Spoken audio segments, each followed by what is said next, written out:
Hey, salut la gang, j'espère que vous allez bien. Donc c'est Just T, Harvesting Frog, le petit épisode du Crypto Frog Show. Le petit épisode, 5 jours semaine, sur lequel on regarde les news crypto. On fait un survol de certaines cryptos, surtout le Bitcoin, 2 à 3 fois semaine. Puis on parle de tout ce qui se passe dans le monde en général. Puis on écoute mon chat qui miaule, puis qui décide qu'il participe aux vidéos ce matin.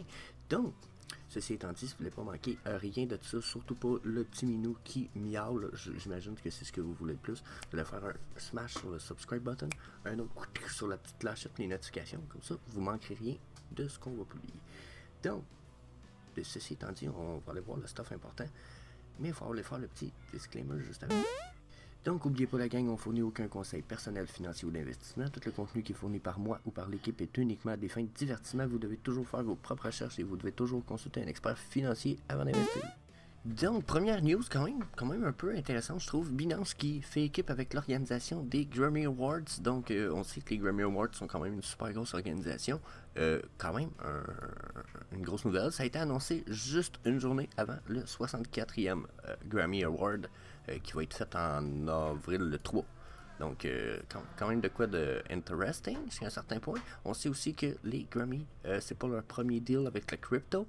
On sait qu'ils ont fait un deal avec OneOf, qui est une NFT platform qui publie des NFT, puis qui vont les faire pour le 64, 65 et 66e Annual Grammy Award. Puis tout ça, ça va être hosté sur la Tezos blockchain. Donc, beaucoup de grosses entreprises. Donc là, Binance qui se lance aussi dans les Grammy Awards. That's it, comprenez-vous, grosse news. Donc, next truc, parce qu'on peut passer 4 heures là-dessus. Donc, prochaine affaire, encore une fois, intéressant, il y en a qui disent, je suis un NFT lover, puis il y a un NFT du mandat d'arrêt de Nelson Mandela qui a été vendu pour 130 000 $. Je vous avoue qu'avoir eu 130 000 $ pour avoir été au courant, ça aurait été un achat que j'aurais apprécié. Wow, jusqu'à un certain point, je trouve ça fucking nice. Donc, ça a été vendu par un musée sud-africain, je sais pas pourquoi, Lies Leaf. D'après moi, c'est le nom. Ça a été vendu 130 000 $. Puis ça donne accès à la personne, dans le fond, je pense qu'il est écrit. Le NFT a eu lieu au mandat d'arrêt émis contre Nelson Mandela en 1962 par les autorités sud-africaines. Puis l'organisation avait reçu le document à titre de don en 2004. Donc la personne a comme accès au document, droit d'accès exclusif au document original. Donc ça c'est fucking nice. Donc vous avez comme de quoi de cool. Puis ça va servir à financer les activités du musée qui documentent la lutte de l'Afrique du Sud pour la liberté et la démocratie. Ce que je trouve encore là une super huge idée. 130 000, je trouve pas ça cher, par exemple. Je serais attendu à plus que ça. Puis d'après moi, un jour, ça va valoir plus que ça. Donc, ensuite il y a l'équipe sportive de basketball qui s'appelle les... Attendez un petit peu, là, c'est les Milwaukee Bucks qui vont lancer une petite série NFT qui va s'appeler Fear the Deer NFT, qui va être une série de NFT qui est focusée autour des fans pour leur offrir le plus possible des... il appelle ça de la sport memorabilia. Dans le fond, je pense que c'est pour avoir des souvenirs finalement. Donc quand même fucking cool. Je trouve ça fucking nice. Vous savez, j'aime les NFT. Donc pour moi, ça sonne comme une bonne nouvelle. Encore une fois. Donc ensuite, on a Binance encore une fois qui aurait gagné contre une espèce de truc en cours à propos de des coins en 2018 qui aurait perdu de la valeur. Donc là, Binance aurait comme été poursuivi en cours sous le fait que ils vendaient des sécurités de façon non légale, puis qu'en plus ces sécurités-là, ils ont été le prix a chuté. Fait que là, il y a eu une espèce de recours qui disait finalement que là Binance était une compagnie que leur serveur était hosté par les Amazon servers, ce qui faisait que ça allait, selon la plainte, ça faisait qu'il était résident des États-Unis, mais Binance a réussi à dire que non, finalement, le fait que leur serveur soit aux États-Unis, ça fait pas que leur bureau mère soit aux États-Unis, puisque leur bureau mère avait été déménagé juste avant la vente de ces coins-là, ce qui les permet de se laver les mains de tout ça, puis de s'en sortir victorieux, comme si il n'y avait rien fait. Donc, jusqu'à un certain point, bonne nouvelle pour eux autres, bonne nouvelle pour le monde de la crypto, mais il faut avouer que des fois, c'est pas tout le monde qui est dans la Binance Team. So, je comprends des fois pourquoi. Ensuite, une nouvelle à propos des gamers, puis du monde des NFT. Là, ça, j'avoue, je trouve ça ridicule. Moi, ça, c'est un côté que je déteste de beaucoup des gamers. Je ne les comprends pas. Ok, y a FTX qui a acheté Storybook Brawl, qui est une espèce de jeu de cartes, quand même, qui devenait super populaire là, depuis un an et demi. Ok, puis là, vu que ça a été acheté par FTX, là, tous les joueurs, il y a beaucoup de joueurs se sont mis à partir en peur parce que là, comme si le fait que ça devenait acheté par FTX allait obligatoirement s'en aller vers des NFT. Puis la compagnie n'a jamais dit ça. Puis au contraire, ils ont même dit pour l'instant, on va évaluer ce que ça peut offrir comme potentiel à la communauté, puis aux gamers, puis aux jeux. Puis si c'est bon, on va le faire. Mais il n'y a rien qui nous oblige de le faire, au contraire. Ils ont juste acheté un jeu. Ils vont peut-être se servir du système puis des trucs qui en arrière pour en créer un nouveau avec une base de NFT, mais il n'y a rien qui exige que ça parte en peur. Puis de toute façon, je comprends pas pourquoi le monde part en peur avec les NFT. Le fait qu'il va y avoir des NFT dans le jeu va pas réduire la valeur de leur gameplay. À la limite, ça va même l'augmenter. Donc, je comprends pas. Puis, je voudrais qu'on va aller lire un peu rapidement ce qui a été dit par la plupart des gamers qui se sont mis à envoyer du VODs dans les reviews.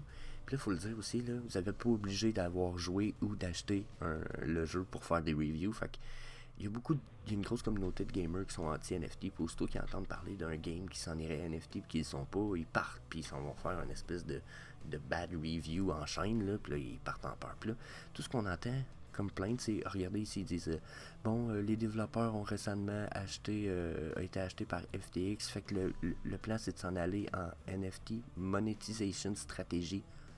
Non, merci. Là quand j'entends ça, je suis comme... Monetization strategy, ouais, mais sais-tu ce que tu veux dire par là? Parce qu'une monetization strategies dans le monde des NFT,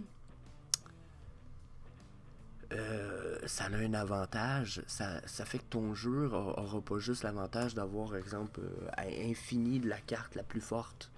Il va en avoir peut-être juste 10 000, ce qui fait que si toi t'en pognes une dans ton pack de ton jeu que tu le développes, elle va vraiment valoir quelque chose, tu sais.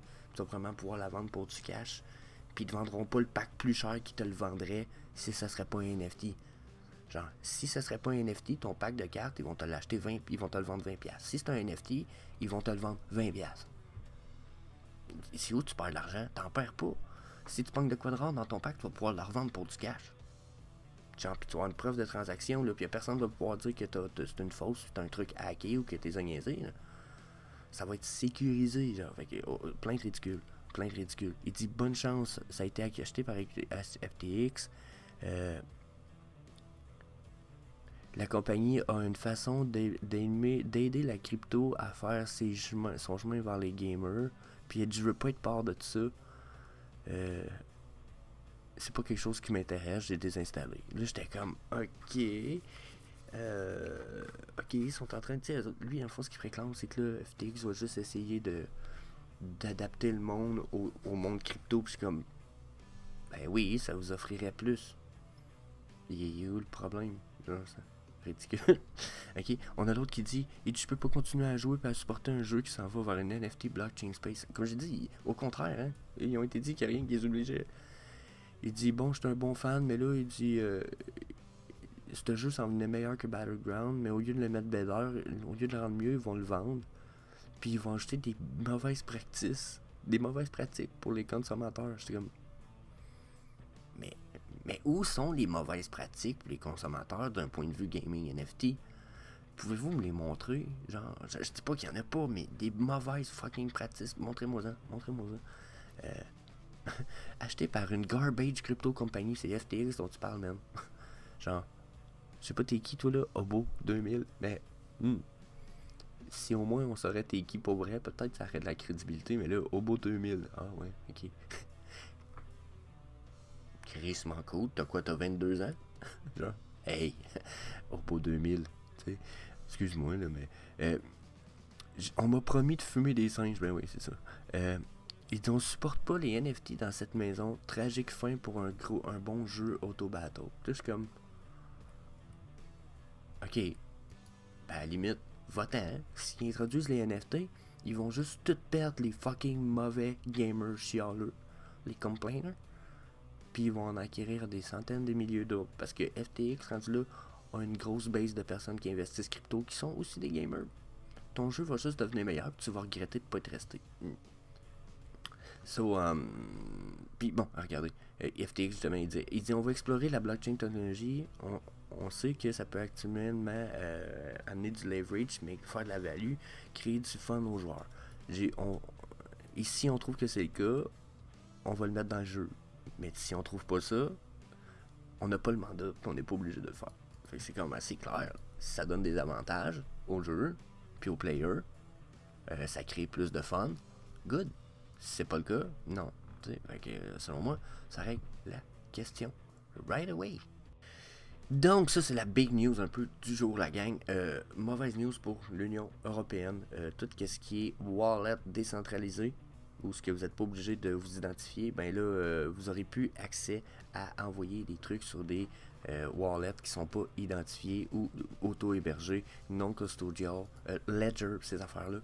Il va falloir maintenant que il va falloir que les échanges que vous utilisez, qui sont centralisés, déterminent où et à qui est envoyé l'argent, si elle est envoyée vers un wallet décentralisé. Donc elle n'acceptera pas la transaction tant que la personne ne sera pas divulguée à qui c'est envoyé. Donc c'est un peu le côté poche, genre ça va fucking mal. Pour vrai, ça va pas bien pour l'Union Européenne. Si vous voulez déménager au Canada, je vous avertis tout de suite, ça sera sûrement pas mieux très bientôt.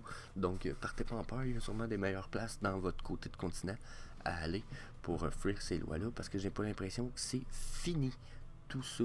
Mais il reste encore quelques jours pour réévaluer tout ça. Il me semble qu'ils vont réévaluer le projet, ils vont amener des modifications, puis bien entendu, de toute façon, il risque d'avoir beaucoup de monde qui vont aller contre eux. Ça risque de causer des problèmes à beaucoup de plateformes d'échange, de toute façon, qui commencent à être des gros joueurs d'un point de vue social et économique. Donc là, je sais pas si ça va être bon de négliger ça.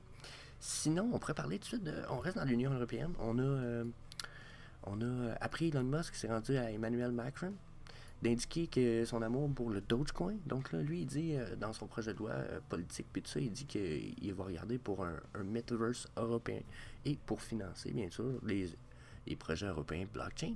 Puis, il dit que s'il y aurait un metaverse européen, il serait probablement comme pour Tesla, qui a été étudié par leur équipe, on va dire ça comme ça, qui a été accepté par Tesla, Dogecoin. Donc, pour eux, ça semble être la meilleure opportunité, le meilleur choix pour eux. Ils parlent même d'avoir une ferme de mining de Dogecoin, plus que le Dogecoin est en proof of work, comme le Bitcoin. Ils parlent même d'avoir une ferme de minage au moins ownée par le gouvernement pour assurer d'être dans la décentralisation que va offrir le proof of work, puis au moins la preuve d'effort de travail dans le système Dogecoin. Donc, si Emmanuel Macron passe aux élections, ça pourrait être une bonne news, mais je vous avoue que je sais même pas c'est qui Emmanuel Macron. J'ai l'impression que c'est celui que tout le monde déteste, là. C'est pas lui que tout le monde déteste. Mais semble quand j'entends des nouvelles de lui, c'est tout le temps genre, oh, c'est le pire fraudeur, c'est le pire ci, c'est le pire ça. Je sais pas c'est qui vraiment, là, mais... Ok, il est président depuis 2017. T'sais, je m'en doutais un peu, en fait, là, mais je pensais que c'était un ancien président puis qui avait été remplacé. Donc, il est-tu aimé? Il est pas aimé? Dites-moi ce qu'il y en est dans les commentaires. Je sais pas, je connais pas Macron, mais je trouve que c'est une news quand même sensiblement intéressante. C'est ça. On va jumper à notre charte. On regarde un peu le Bitcoin rapidement. Aujourd'hui, on est vendredi, donc un petit look out for this. Puis sûrement, fin de vidéo. Après ça, je pense pas qu'on ait d'autres choses de news pour notre vendredi. Switch. Donc là, on est rendu à la petite étape où c'est que je vous parle rapidement de ma petite découverte de la semaine, je vous dirais. Puis qui fait aussi partie des choses que j'ai achetées. Et aussi... Ça, en fait, j'en ai acheté deux. La raison pourquoi j'en ai acheté deux, c'est parce qu'il y en a un dans ceux-là que je vais faire tirer éventuellement dans le groupe La Famille Crypto. Donc, si vous n'êtes pas encore membre de La Famille Crypto, vous allez venir la petite image là, qui démontre un peu comment se rendre facilement. Facebook, Famille Crypto. Venez nous rejoindre, c'est gratis déjà là. Puis éventuellement, très bientôt, je prépare des NFT, puis un paquet d'avantages pour ceux qui vont avoir des abonnements sur La Famille Crypto. Puis ceux qui vont avoir des abonnements vont courir la chance de gagner ce Cold Wallet qui s'appelle le SafePal, qui se trouve être un Decentralized Cold Wallet. Donc, il n'y a pas personne qui pourrait bloquer l'accès à votre wallet, comme il est arrivé un peu avec, je pense, les Ledger dernièrement, qui ont comme été schloum, qui se sont fait couper l'arbre sous le pied avec l'histoire des Canadiens, puis du convoi canadien, puis un paquet d'affaires dernièrement, même avec l'histoire de la Russie. Donc, c'est quelque chose qui n'arriverait pas avec SafePal. SafePal qui semble être un beau petit wallet quand même, regardez, hein, grosseur de mon portefeuille à peu près ici, qui est selon moi super cool.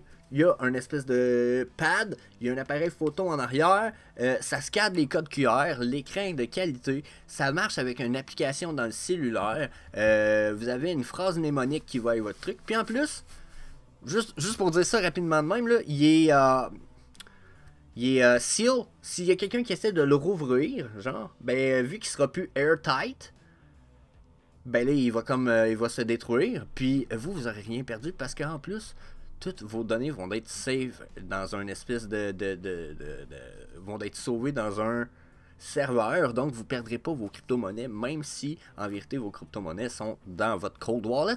Le serveur lui va garder en mémoire ça. Donc si jamais votre Cold Wallet vient qu'à d'être brisé, vous allez avoir quand même accès à vos cryptos d'une façon différente. Donc, super entreprise, super intéressante. Regardez, déjà, ils ont été, first of all, ils ont été push par Binance. Ils ont été comme, ils ont un investissement de base pour s'aider, il y a quand même 2 ans, si je me souviens bien, par Binance. Puis depuis ce temps-là, regardez, tu sais, Wallet Connect, Animo Brand, Simplex, Litecoin, Polkadot, Polygon, Ripple, Dogecoin, CoinPayment, Digibyte, PancakeSwap, Uniswap.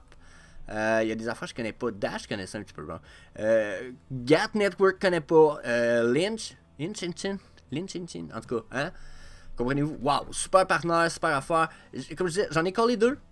Puis, je vais vous refaire un vidéo review là-dessus. Il y a même une application qu'on pouvait déjà downloader qui est l'équivalent d'un Trust Wallet, mais pour votre téléphone cellulaire. Donc, quand vous avez le Cold Wallet, vous allez le linker avec. Mais si vous n'avez pas le Cold Wallet, vous pouvez quand même utiliser SafePal App. Donc, allez voir ça, SafePal App, super bonne application. Je pense que je vais vous devoir vous faire des vidéos là-dessus.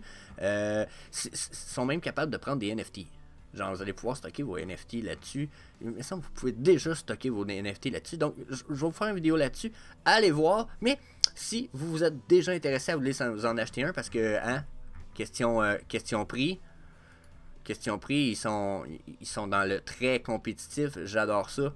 Regardez ça. Là, ils sont en spécial, mais 69,99 US. Si vous voulez mon avis, c'est crissement pas cher. Donc, good deal. Avec le beau petit wallet en cuir pour aller avec. Donc, vous voulez mon avis, super belle opportunité. Wow. Puis, ben, de toute façon, si vous voulez en gagner un, venez nous rejoindre sur La Famille Crypto. Les abonnements qui vont venir sous forme de NFT vont s'en venir très bientôt. Puis, il risque d'avoir une coupe d'avantages pour les abonnés. So,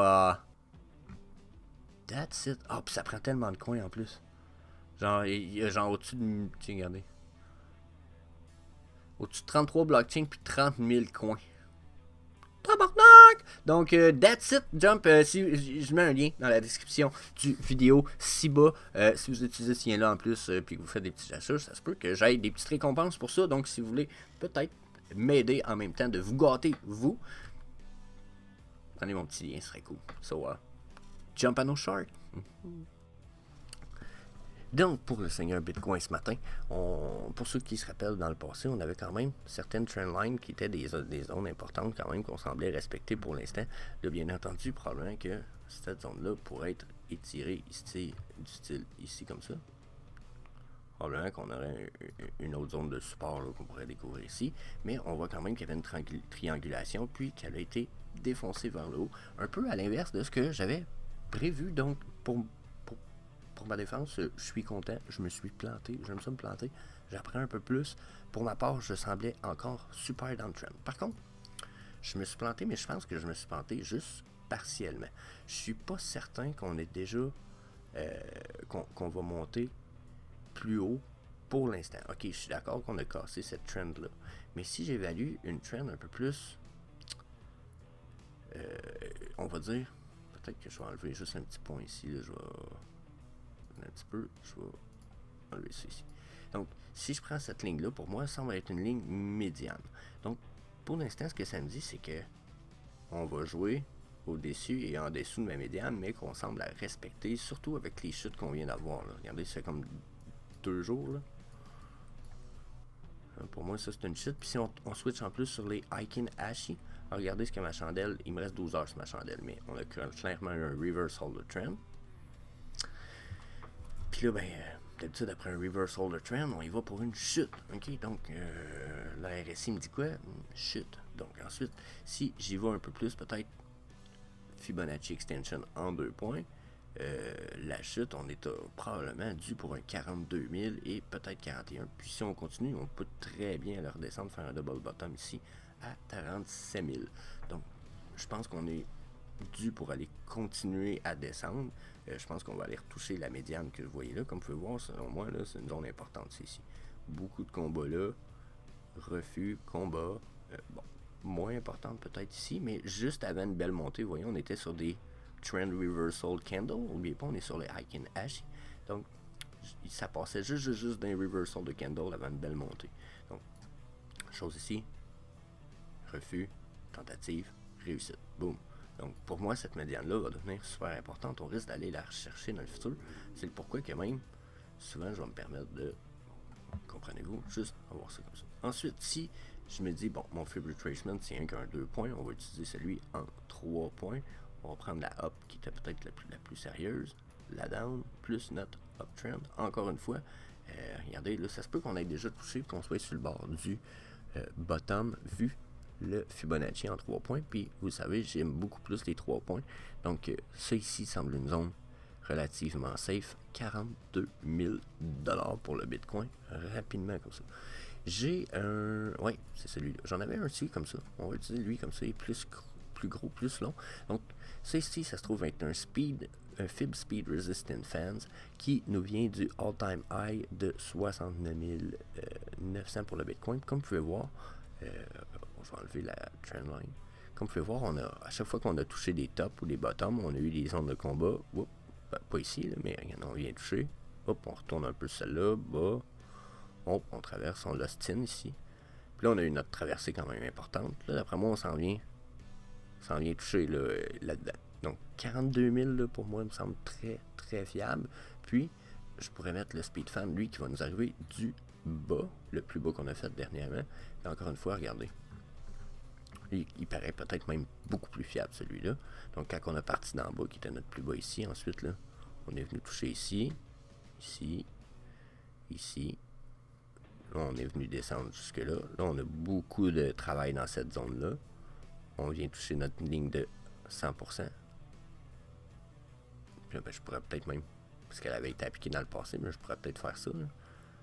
Encore une fois, vous voyez, on vient toucher des zones. Pas important. Là, on est en train d'en tester une. Est-ce qu'on va descendre? Si on descend, est-ce qu'on descend vers le 0,5 ici? Ce qui nous donnerait environ 41 300. Encore une fois, on est proche du 42 000, si vous voulez mon feeling. Perso. Si on va voir nos indicateurs automatiques, la gang, donc le 3MA, regardez notre 3MA sur le daily, il dit quoi? Il dit, oh, hey, il dit on avait un dead cross, et il dit là, on l'a percé, fait qu'on se prépare probablement pour un golden cross. Sauf que vous voyez mes chandelles en ce moment, si je continue à descendre qu'il y a là, par exemple, qu'on irait voir le, mettons, on va voir le 4 heures, si mes chandelles continuent à descendre, puis qu'ils rebondissent pas justement sur mon EMA 233 qui serait sur le 4 heures, il serait à 42 000. Encore une fois, on n'en est pas loin. S'il ne rebondit pas là, la chute, d'après moi, elle peut continuer pas mal plus bas parce qu'on va manquer un peu de résistance. Mais regardez déjà sur le 4 heures, qu'est-ce que ça nous dit? Question RSI. Notre médiane, elle est encore sur la descente, puis elle risque de vouloir aller dans le bas. C'est normal. Mais verte RSI, lui, est déjà sur la montée. Donc, ça se peut qu'on ait fini notre descente déjà là, pour le Bitcoin, qu'on soit en train de rebondir. Là. Vous voyez, quand même important. Mais si on perce, on peut tomber quand même assez vite vers le 40. Ben, vous voyez une grosse résistance ici. Là. Donc, 42 000 est-tu plus probable? Ben, c'est le top de la résistance. Donc, 42 000 probable. Ensuite, si on regarde le volume, ça a l'air de quoi? Les volumes d'achat sont pas là non plus. Hein? Ça, c'est une autre affaire dernièrement. Il y en a que beaucoup qui disent on est reparti uptrend. Oui, mais on n'a pas de volume. On n'a pas de volume. Pour moi, ça, c'est... Non. Puis, justement, on va utiliser un indicateur un peu automatique. On va aller voir le volume by... Volume Profile and Volume Indicator. Pour la raison pourquoi on va utiliser celui-ci, c'est que, comme vous pouvez voir ici, vous allez voir qui va avoir gagné, puis qui va avoir perdu entre les bulls puis les bears à ces prix-là. Donc, ce que veut dire cet indicateur-là, c'est qu'il dit, en ce moment, il dit, mettons, là, ça a été la ligne rouge que vous voyez là, c'est le prix à laquelle il y a eu le plus d'achats et de ventes. Puis, à ce moment-là, à 38 000 $, ceux qui ont gagné, c'est les bulls. C'est-à-dire que sur toute la time frame, d'ici à là, les bulls ont gagné, mais ça a été le niveau monétaire où il y a eu le plus d'achats ou de ventes. Okay? Donc, ça nous donne un plateau important où ce qu'on risque d'avoir. Regardez, dans le passé, ça a été important. Probablement que si on l'étirait, on se rendrait jusque-là, ça sera encore plus important. Donc, ça, c'est un bon plateau. Est-ce qu'on risque d'y retourner? J'avoue que là, on a dépassé comme le plateau qu'on avait là, puis on est à des niveaux quand même qui commencent à être importants, qui ont été importants dans le passé, puis que les bulls ont gagné. Donc, pour l'instant, est-ce qu'on continue? Là, on a tombé sur une... Vous voyez, en plus, on dirait qu'on a arrêté à 45 000, juste avant ce que les bulls avaient gagné. Là, ça, c'est les bears, tout à l'heure, j'ai dit qu'ils avaient gagné, mais là, ici, regardez. À ces prix-là, c'est les bulls qui ont gagné, puis ils ont quand même gagné en volume super fort. Donc là, on a une possible support ici, à ces niveaux-là. Les bulls, à date, ont tout le temps été comme vainqueurs là-dedans. Boom. Boom, ça veut dire que les volumes étaient forts. Okay? Pourtant, les chutes sont là. Regardez. Boom, boom, boom, boom. Fait que ça donne bon signe, si vous voulez, mon avis, pour ce qui est de la suite de tout ça. On va aller voir le Motherfucker Indicator, qui est un multi-time frame stochastique RSI, mais qui est payant. Donc, pour vous, en ce moment, c'est comme si je vous donnais accès à un indicateur qui vous coûterait 30-50$ par mois, gratis. Donc, sur le daily, mon Motherfucker me dit « Oh, un gros flash rouge, grosse chute à prévenir très bientôt. » Sauf qu'on a déjà eu quand même une grosse chute de mes short time frame. Donc, avant qu'on voie une vraiment grosse chute, d'après moi, d'habitude, on voit une vague. Je vais les dessiner ça plus clair. D'habitude, on va voir ces deux lignes-là venir faire, surtout la première grise, venir faire ça comme ça. On va compter ça pour une vague. On va venir faire deux vagues. La bleue, généralement, va suivre un peu style de même. Puis là, quand ils vont tous retomber en haut, elle, la verte ici, devrait avoir fait ça comme ça. Je ferais peut-être même les mettre en les vraies couleurs. Là. Peut-être justement aider le monde à comprendre un peu plus. Bleu. Oups. Aussi, ça reste bleu. Là.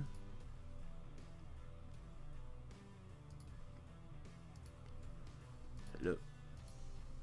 Ah, rien est en 2 points. Je m'excuse, je vous fais perdre un peu de temps, mais je sais que s'il y en a qui sont visuels, vous allez être comme moi. C'est généralement ce qui se passe avec le MTF, c'est qu'on va voir généralement 2 vagues, on pourrait dire même 2 vagues, avant de voir la vraie chute. Puis là, quand on va voir la vraie chute, la ligne verte, elle va se mettre à chuter.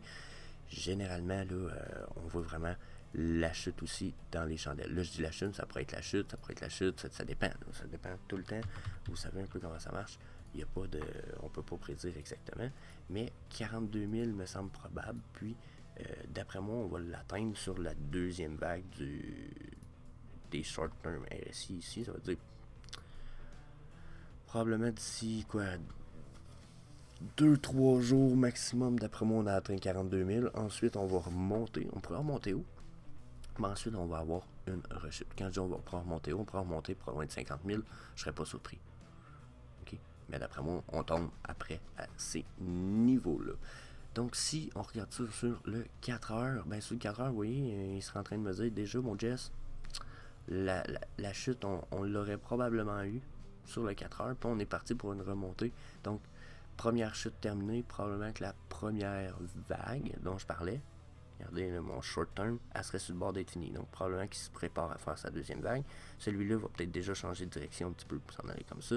Donc, le 4 heures semble me confirmer un peu ce que je disais. Vague 1, vague 2, puis après, on va avoir une descente. Donc, ça fait le tour, la gang. Ça fait le tour du Bitcoin rapidement. Je pense pas que j'ai besoin d'en mettre nécessairement plus long. Je suis pas bearish, mais je pense encore qu'on a peut-être un bull market qui s'en vient, là.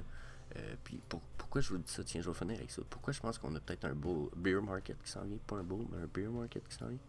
C'est justement à cause de ma median trendline ici. Depuis 69 000 jusqu'à un certain point, là, à mes yeux, à moi, on n'a vraiment pas. Oui, on a cassé une résistance, là. Attendez un petit peu ici. Non, c'est là. Oui, on a cassé une, je suis d'accord, regardez. Sauf que pour moi, on est resté quand même à un niveau acceptable de ma médiane qui est là. Même que je pourrais faire quelque chose que je fais pas souvent, là, quand je suis en vidéo avec les gens. Mais tu sais, regardez ça, là, c'est mon 100%. Pour moi, là, on est resté vraiment, vraiment safe. Puis lui, son 100%, il est ici. Donc, pour ceux qui sont capables de suivre un petit peu, là, pour moi, là, notre canal, là, on est encore direct dedans. Et on fait juste faire en haut.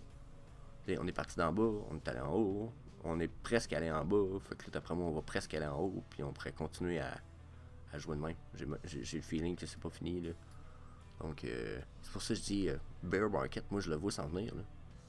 Tu sais, la seule affaire qui me dit que j'ai tort, c'est qu'il y a une adoption de fou du monde des banques, des gouvernements, puis de tout ça, des cryptos. Donc, juste ça, mon feeling me dit, Jess, tu te trompes, la bull run, elle s'en revient, là. Genre, solide en salle. Mais, quand je regarde ma charte, sur du un peu plus long term, j'ai pas comme l'impression qu'on est reparti pour faire une super vague. À moins que ici on soit sur une trendline, là. Je pense que ça équivaut à ça, puis même à ça. Je trouve même pas que c'est fiable comme trendline, ça. Selon moi, là, bon, le bottom est à peu près là, le non-flashy bottom. C'est à moins qu'on soit vraiment comme parti pour respecter cette trendline là ici, là. Je vais même la mettre en vert flash. Si on est parti pour respecter ça, ok, bull run, tranquille à revenir. C'est une bull run safe, je pense.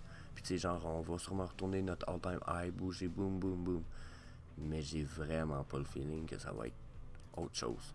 Si c'est ça qui se passe, comme je disais, mon feeling, c'est que ça va être beaucoup plus une espèce de...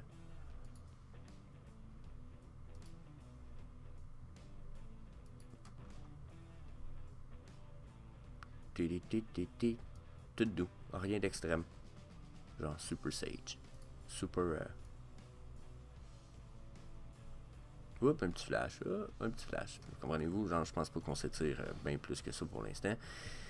Mais ça se pourrait. Ça se pourrait, je me trompe. Hein? Il y en a beaucoup qui parlent de quand même 100 000 du Bitcoin. Puis regardez, 100 000 étant un niveau sensiblement acceptable si on regarde un Fibonacci channel. So, why not, mes peanuts?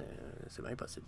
Donc, je vous laisse là-dessus, les coconuts. Puis je vous dis à la prochaine pour une vidéo du Crypto Frog Show. On est vendredi. Donc, ça va aller à lundi prochain. So, that's it. Peace.